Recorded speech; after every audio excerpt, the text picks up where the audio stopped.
안녕하세요. 오늘은 RBS 세 번째 시간입니다. 제가 얼굴 없이 시작하면 마음이 굉장히 편하고 좋습니다. 어쨌든 오늘은 관찰에 대해서 한번 생각을 해보려고 합니다. RBS 관찰 20분 정도 안으로 끝낼 수 있을지 모르겠는데 제가 20분을 넘기면은 주님의 도움을 구하며 한번 출발해 보도록 하겠습니다. RBS는 크게 이야기하자면은 간단하게 위에 그림 보이시죠? 이 그림. 이 그림은 사실 약간 과장된 그림입니다.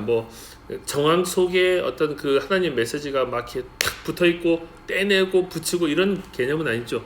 아주 단순화시킨 거고요.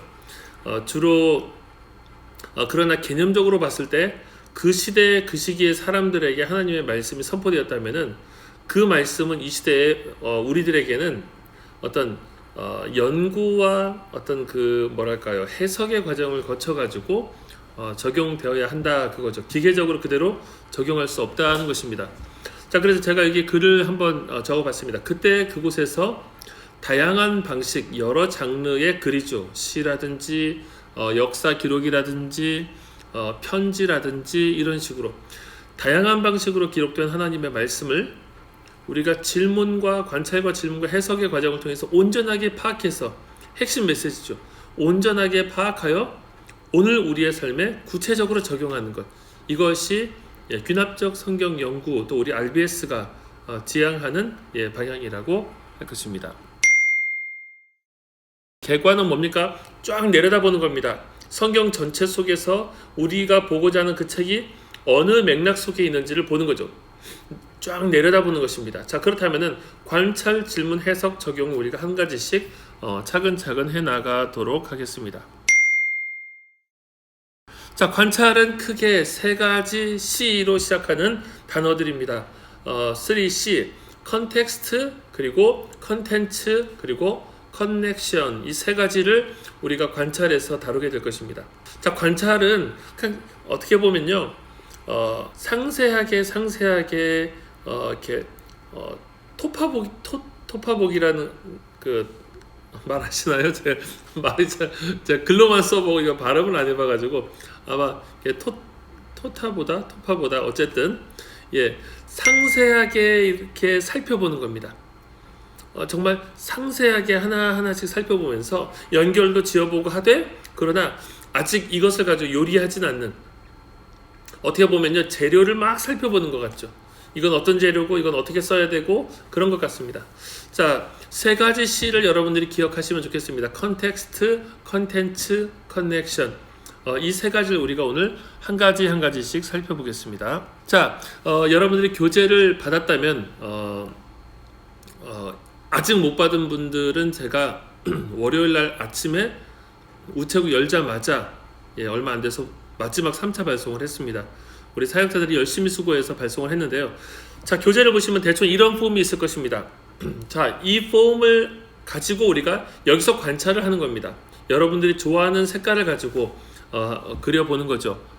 이 종이에다 직접 하는 겁니다. 관찰. 자, 관찰 중에서 우리가 먼저는 컨텍스트를 살펴볼 건데요. 컨텍스트는 제가 음영 처리한 부분, 이 부분을 우리가 컨텍스트로 살펴볼 겁니다. 자, 컨텍스트는 쉽게 얘기하면요, 지하철 노선도예요. 지하철 노선도. 신촌은 홍대 입구가 전역이고 이대가 그 앞이죠. 그래서 홍대 입구에서 신촌을 거쳐서 이대로 가는 이 맥락을 이해하는 게 컨텍스트입니다. 컨텍스트가 맥락, 문맥, 정황, 배경 이런 의미가 있는데요. 자, 내부적 컨텍스트가 있고요, 외부적 컨텍스트가 있습니다. 외부적 컨텍스트가 바로 이겁니다. 이 우리가 읽고자 하는 이 단락은 그 뒤에 무슨 얘기가 있고 그 앞에 무슨 얘기가 있는지를 한번 쫙 살펴보는 거예요. 자, 그렇게 읽어보다 보면은 한 번, 두 번 이 본문을 읽어보다 보면은 이런 얘기가 있구나, 이런 흐름 속에서 이 본문에 사건이 있구나. 물론 이어지는 책이 있고요, 이어지지 않는 책도 있습니다. 그러나 우선 전후 문맥의 최소한의 편집의 의도는 우리가 살펴볼 수 있겠죠. 자, 관찰, 컨텍스트, 외부적으로는 이렇다 하는 것입니다. 내부적으로는 본문의 단락을 구분하는 것이 되겠습니다. 자, 그럼 컨텍스트 계속 가봅시다. 우리가 룻기 1장 6절에서 14절 일과를 우리가 본다고 한다면은 대략 이런 내용이 될 것입니다. 바로 전문맥은 1장 1절에서 5절이죠. 그 전문맥은 사사기 아닙니다. 그 전문맥은 없으면 없는 대로 공란으로 두시면 됩니다. 자, 우리가 1장 6절에서 14절을 읽는다고 한다면은 전후를 한 2번 정도 읽어보는 겁니다. 쫙 읽어보면서 한 단락 이렇게 해서 2단락 앞에 2단락 뒤를 한번 여러분들 살펴보시고 여러분들의 말로 정리해 보세요. 간단하게. 그게 너무 시간이 많이 걸린다 그러면 이것도 연습이 필요한데요. 아니면 성경에 소제목 있죠. 소제목 그대로 적으셔도 됩니다. 그냥 이런 이야기가 있다 하는 것을 살펴보는 것이니까요. 자, 그래서 이전역, 이후역을 우리가 보는 것처럼 외부적인 컨텍스트를 보았다면은 지금 본문 안의 컨텍스트를 보는 겁니다. 본문 안의 컨텍스트, 다시 이 그림을 보시면은 이 왼쪽 이 본문의 이 측면에 있는 내용을 가지고 여러분들이 이 본문을 살펴보는 겁니다. 이게 조금 상세하게 좀 이렇게 작아서 잘 보이지 않을 수도 있겠습니다. 자, 이제 본문을 읽는 겁니다. 본문은 매뉴스크립트 방식으로 되어 있기 때문에 장절 구분이 없습니다. 심지어 잔혹하게 마침표도 없어요. 자, 마침표가 없지만 한번 쭉 읽어봅시다. 한 2번 정도 읽어보면서, 자, 읽으면서 여러분들이 이건 장면의 전환이다, 어떤 스토리가 바뀐다 하면은 한번 쫙 그어보는 겁니다. 한번 쫙 그어보는 거예요. 이거 바뀌는 것 같은데, 뭔가 이렇게 달라지는 것 같은데. 자, 이것은 생선으로 치면은 요리하기 쉽게 자르는 건데요. 세 덩어리를 잘라서 요리를 하는 게 좋을지, 아니면 절반을 자르는 게 좋을지, 혹은 상세하게 네 덩어리로 자르는 게 좋을지, 그거 생각하는 거예요. 자, 그래서 한 번만 훌 보고 우리가 할 수 없죠. 상세하게 한번 살펴보는 겁니다. 자, 읽으시는 거예요. 자, 읽어보고 하면서 여러분들이 한 번 끄어보는 겁니다. 이렇게 바뀌는 것 같다, 끄어보십니다. 자, RBS는 장절 구분이 없기 때문에 셋째 줄, 다섯째 줄 이렇게 제가 줄로 얘기하겠습니다. 자, 셋째 줄에서 이야기가 좀 바뀌는 것 같아요. 한번 끄어봅니다. 여섯째 줄에서 바뀌는 것 같아요. 또 끄어봅니다. 일곱째 줄에서도 바뀌는 것 같습니다. 또 끄어봅니다. 그리고 12번째 줄에서도 바뀌는 것 같아요. 또 끄어봐요. 자, 너무 많다 하면은 한 번 더 읽어보세요.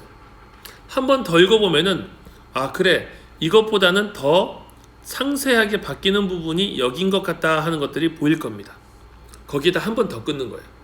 저는 이렇게 했습니다. 셋째 줄, 그리고 일곱째 줄, 그리고 12번째 줄에서 한 번 더 꽂았어요. 그렇다면은 이 전체는 한 덩어리, 두 덩어리, 세 덩어리, 네 덩어리로 나눌 수 있겠구나 하는 것을 제가 이젠 파악을 한 거죠. 그 다음에는 그 안에 있는 내용을 한번 내 말로 풀어서 적어봅니다. 길게 적지는 마시고 간략하게. 관철은요, 간결함이 생명이에요. 그래서 관찰을 한다면서 내가 막 상세하게 적으면요, 그 얘기를 똑같이 반복하는 것이 돼버립니다.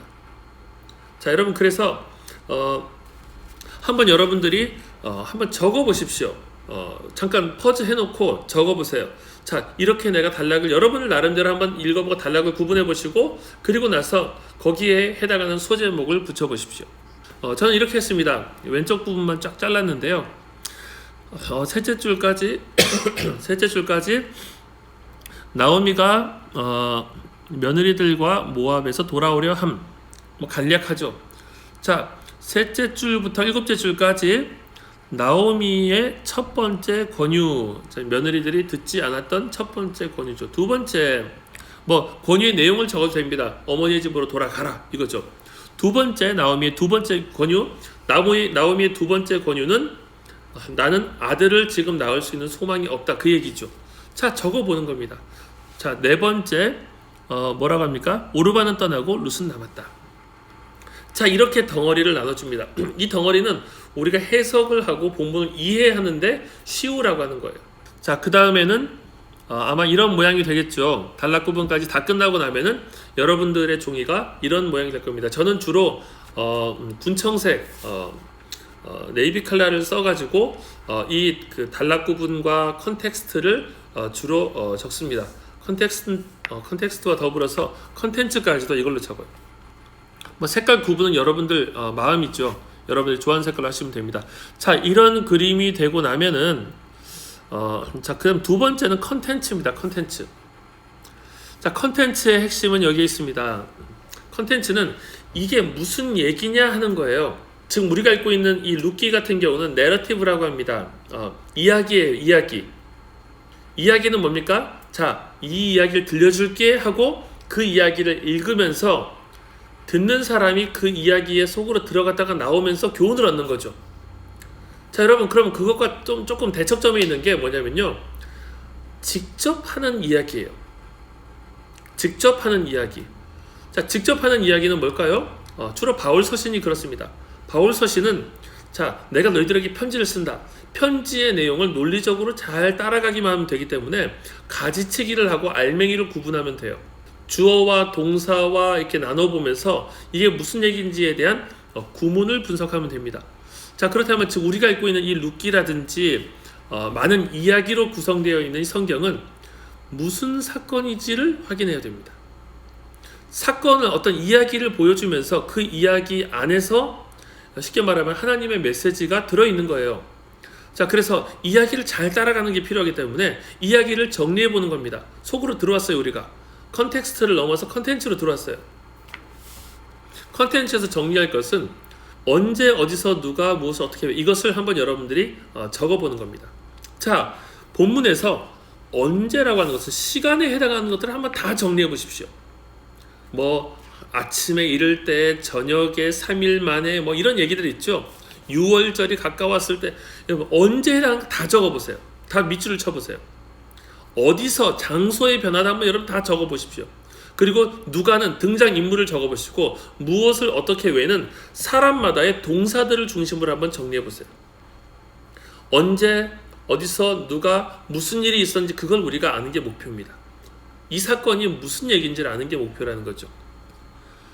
자, 그럼 우리가 만약에 룻기 1장 6절에서 14절을 우리가 이렇게 그 컨텐츠를 확인을 한다면은 아마 이렇게 볼 수 있을 것입니다. 자, 언제, 시기적으로 언제 얘기냐? 사실 여기는 시간적인 배경이 거의 나오질 않습니다. 그런데 첫째 줄에 양식을 주셨다 함을 우리가 유추한다면 양식을 주셨다는 것은 추수 때임을 알 수 있겠죠. 추수는 이스라엘에서 두 가지 추수가 있습니다. 보리 추수와 그리고 이제 곡식 추수가 있죠. 밀 추수가 있죠. 자, 아마도 밀 추수 시기가 아닌가 하는 생각을 하는데요. 어쨌든 양식을 주신 때 어디서, 이 위치가 계속 바뀌고 이 언급이 많이 됐죠. 모압 지방 첫째 줄, 유다 땅 셋째 줄, 또 길, 어머니의 집, 남편의 집, 어머니의 백성, 이것도 역시 유다를 지칭하는데, 자, 장소에 해당하는 거 다 적어보는 거예요. 물론 이게 다 본문의 스토리를 구성하진 않습니다. 근데 여러분 연습하는 차원에서 장소를 다 찾아보세요. 나중에는 여러분들 나름대로 필터를 할 수 있습니다. 그런데 지금은 우선 다 적어보는 거예요. 자, 누가 두 명의 등장인물이 있죠. 나오미. 자, 두 며느리와 모압 지방에서 돌아오려 했다. 둘째 줄. 그리고 길을 가다가 셋째 줄. 두 며느리에게 이르되 셋째 줄부터 쫙 길게 어디까지 나옵니까? 여섯째 줄까지. 그리고 또 다시 어디서부터입니까? 일곱째 줄부터 12째 줄까지 또 다시 나에게는 소망이 없다, 이런 얘기들을 막 하죠. 그런 이야기를 여러분들이 간략하게 한번 적어보는 겁니다. 자, 또 다른 등장인물이 있죠. 두 며느리입니다. 두 며느리. 자, 여섯째 줄에 소리를 높여 울며 말했다.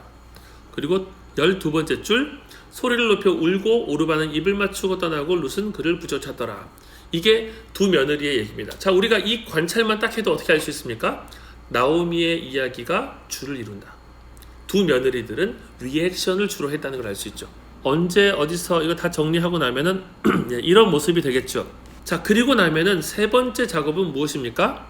세 번째 작업은 커넥션을 정리하는 거죠. 커넥션은 연결되는 모든 것들을 해체시켜 보면서 뜯어보는 겁니다. 그야말로 뜯어보는 거예요. 반복되는 게 뭐고, 비교하는 것은 무엇이고, 대조하는 것은 무엇이고, 원인과 결과는 무엇이며, 조건과 가정법을 사용하는 것은 무엇이고, 특징적인 표현은 무엇인지, 열거하는 것은 무엇인지, 막 상승시키는 것은 무엇인지, 강조하는 것은 무엇인지, 여러 가지를 막 찾아보는 거예요. 야, 이거 독특하다, 이거 좀 이상한데, 우리가 알 수 있는 모든 정보들을 커넥션을 통해서 본문에서 얻을 수 있습니다. 여러분들이 나름대로 펜을 가지고 표시할 수 있습니다. 반복되는 것들 한 가지씩 여러 모양을 달리하면서 막 표시를 해보는 거예요. 두 가지를 비교할 때는 연결지어서 비교라고 적어보고, 대조라고 할 때는 양쪽 화살표를 하고 다른 의미다라고 해보고, 인과라고 할 때는 이쪽과 이쪽이 서로 다르다, 이 결과로서 이렇게 된 것이다. 상징적인 용어들은 별표를 쳐보고 여러분들 나름대로 한번 표현을 해보십시오. 자, 이 여러분들의 RBS 노트가 여러분들이 알 수 있는 방식으로, 복잡하지만 여러분들이 알 수 있는 방식으로 여러 가지 정보들이 담기는 겁니다. 이유, 조건, 가정 막 찾을수록 정말 많아요. 문학적인 장치들은. 자, 그 중에서 대표적이라고 한다면은 반복, 그리고 비교와 대조, 그리고 인과, 특징적인 표현, 이 정도가 될 것입니다. 여러분들이 한번 여러분들 나름대로 이 노트에다, 그 RBS 교과서에다가 반복되는 것들을 한번 표시해 보십시오. 비교되는 걸 표시해 보시고, 그리고 대조, 인과 이런 것들을 표시해 보시고, 여러분들이 RBS를 같이 나눌 때 목자들과 목원들과 함께 서로 한번 나눠 보십시오. 이건 나 혼자서 하는 게 절대로 안전할 수가 없어요. 서로가 한 것들이 보완되면서 충분해집니다. 자, 이렇게 다 하고 나면은 여러분 전체에 드는 시간이 대략 20분 정도, 여기까지 익숙해지려면 시간이 걸리겠죠. 많이 걸려도 30-40분, 여기 1시간 이상 쏟으시면 안 됩니다. 제일 마지막으로 관찰 정리를 해보는 겁니다. 관찰을 잘하는 결과는 뭐냐면요, 이 본문을 보지 않고도 나 혼자서 이 본문의 흐름을 쫙 얘기할 수 있다는 거예요. 여러분, 이 본문의 내용이 여러분들에게 최소한 이렇게 관찰을 하면요, 본문 10번을 읽는 거예요. 읽고 뜯어보고 잘라보고 하면은 본문의 흐름이 대충 잡힙니다. 그것을 여러분들이 간직하는 겁니다. 자, 그래서 저는 관찰력을 이렇게 해봤습니다. 나오미는 유다 땅에 양식이 주어진 것을 듣자 두 며느리와 유다로 돌아간다. 그녀는 길에서 며느리들에게 자기 어머니 집으로 돌아가라고 말한다. 두 며느리들은 나오미를 따르고자 한다. 나오미가 재차 돌아가라고 이야기하자 오르바는 떠나고 룻을 낳는다. 자, 여러분, 이 내용은 본문을 해석한 게 아니라 있는 그대로 간략하게 정리한 거예요. 관찰의 핵심은 해석을 하시면 안 된다는 거예요. 여러분들이 여기서 막 헤세드가 나오고 막 이러면 안 되고요. 이랬다 간결하게 한 4-5 문장으로 간결하게 정리하셔서 여러분들이 그냥 딱 들어도 이해할 수 있는 정도. 여러분 소그룹 안에서는, 목장 안에서는 한 명씩 돌아가면서 그 다음 얘기들을 이어가기 게임을 해봐도 좋습니다. 저는 마을장들이 항상 그렇게 하거든요. 자, 그렇게 해서 서로가 알고 있는 내용들을 점검하고 관찰을 하는 것입니다. 자, 여러분, 관찰까지 마무리했습니다. 관찰은 무엇입니까? 살펴보는 거예요. 요리하는 것이 아니라 재료를 살펴보는 것입니다. 그래서 이것을 가지고 어떻게 우리가 요리를 할 것인가를 생각하면서 관찰을 섬세하게 뜯어보는 것이고요. 사실은 관찰을 하면서 여러분 익숙해지면은 질문도 동시에 적을 수 있습니다. 질문이 동시에 떠오르는 게 정상이에요. 물론 우리가 지금 연습 단계이기 때문에 관찰만 해봤습니다. 여러분, 관찰을 하시고 나서 여러분들이 이제 질문으로 넘어가기까지 관찰의 역할은 본문을 충분하게 내가 이해하는 것, 흐름을 잘 파악하는 것. 자, 여러분, 관찰까지 했습니다. 우리가 다음 주에는 질문을 한번 던져보겠습니다. 최소한 관찰까지는 여러분들 목장에서 목자들과 함께 나눠보시면 좋을 것 같습니다. 오늘은 여기까지 우리 RBS 강의를 마치도록 하겠습니다. 감사합니다.